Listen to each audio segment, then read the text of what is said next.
Bonjour et bienvenue sur DigiSchool, je suis Claire Besset, responsable pédagogique et aujourd'hui nous allons voir comment faire une lettre de démission. Et dans un premier temps, nous allons revoir quelques faits sur justement qu'est-ce qu'une démission.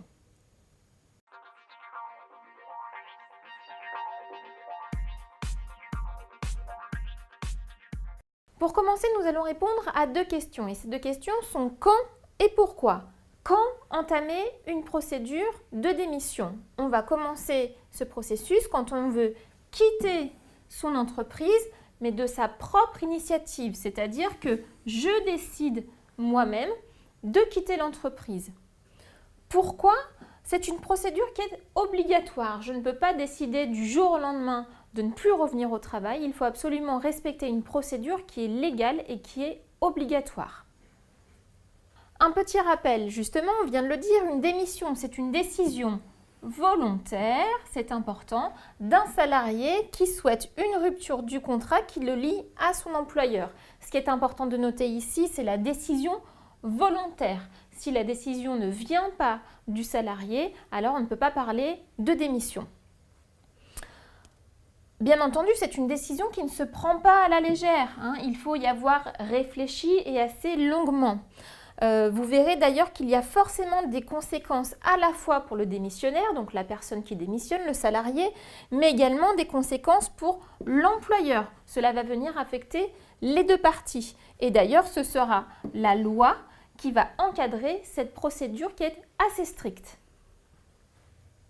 Nous allons voir ici comment démissionner d'un CDD ou d'un CDI. Ce qu'il faut retenir, c'est que cette procédure de démission n'est normalement valable que si vous êtes en CDI, c'est-à-dire en contrat à durée indéterminée. Pour les personnes qui sont en CDD, c'est-à-dire un contrat à durée déterminée, vous avez la possibilité de démissionner seulement si vous êtes dans l'un des trois cas suivants.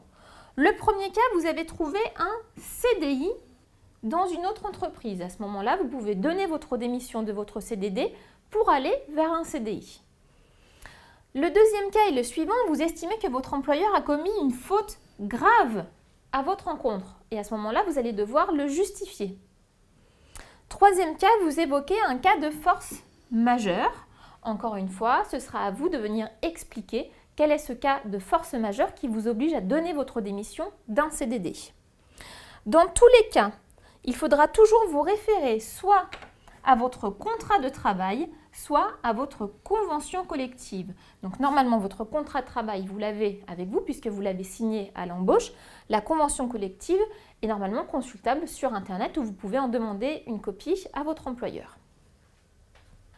Alors, voyons maintenant les différents cas de séparation entre un employeur et un salarié et ce que cela implique. Alors, il existe, on va dire, pour simplifier, 4 grands cas qui sont l'abandon de poste, la démission, donc ce qu'on est en train de voir, la rupture à l'amiable et le licenciement.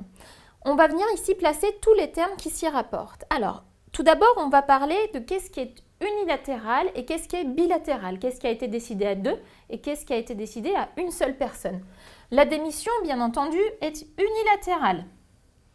C'est le salarié qui décide de partir. Le licenciement est également unilatéral, puisque là, c'est l'employeur qui va décider de mettre un terme au contrat. L'abandon de poste est unilatéral également. L'employé décide tout simplement de ne pas se présenter à son poste. La rupture à l'amiable, par contre, ce sera bilatéral. L'employeur et le salarié vont se mettre d'accord pour mettre fin au contrat.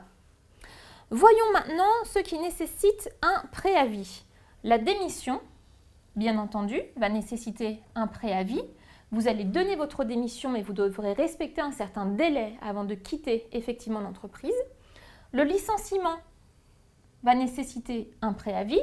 Si votre employeur vous licencie, il y aura quand même un temps entre cet instant-là et le moment où vous ne viendrez plus. Pour la rupture à l'amiable, même chose, préavis conclu entre vous et l'employeur. À noter que ces préavis peuvent être revus à votre demande ou la demande de l'employeur, mais dans tous les cas, ce sera une notion qui sera discutée entre vous. Pour l'abandon de poste, pas de préavis, puisque comme on l'a dit, le salarié décide de ne pas se présenter sans préavis, sans prévenir. Voyons maintenant qu'est-ce qui donne droit aux indemnités de départ. Alors, pour la démission, vous n'aurez pas d'indemnité de départ. Pour la rupture à l'amiable, par contre, vous en aurez. Ce sont des indemnités qui sont calculées selon des bases assez précises. Le licenciement également vous donnera normalement droit à des indemnités de départ.